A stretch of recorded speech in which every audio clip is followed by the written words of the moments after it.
All right, let's get straight to it. 1990 Chevy K1500. This is the 5.7 liter engine. So, the owner says that the car cranks but doesn't start.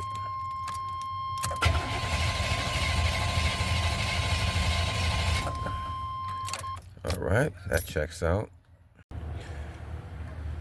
Well, with a strong crank like that, we can rule out the starter and we can rule out the battery.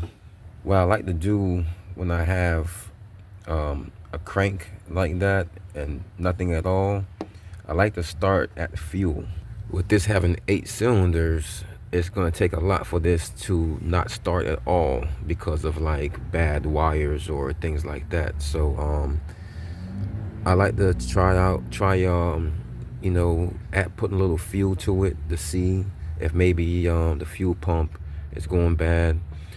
And I can listen to the fuel pump itself, but I don't have anybody to crank it for me while I, you know, go underneath.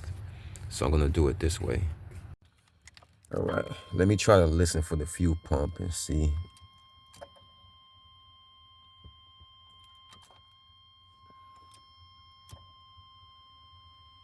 So I don't hear a fuel pump buzzing.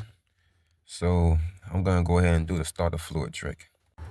I'm gonna take the top of this carburetor off.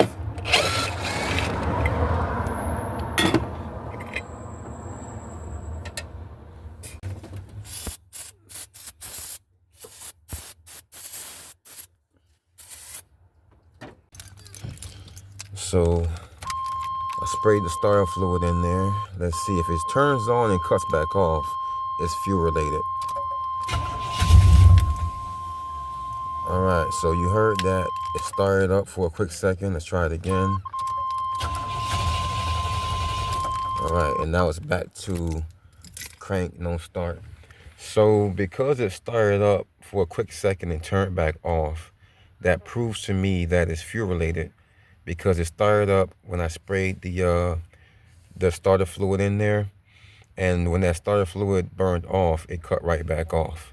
So I'm gonna go ahead and check for any fuses or anything first before I call the fuel pump bad. So after checking everything electrical towards the fuel pump, everything seems to be fine. So I'm gonna go ahead and say that the fuel pump needs to be changed.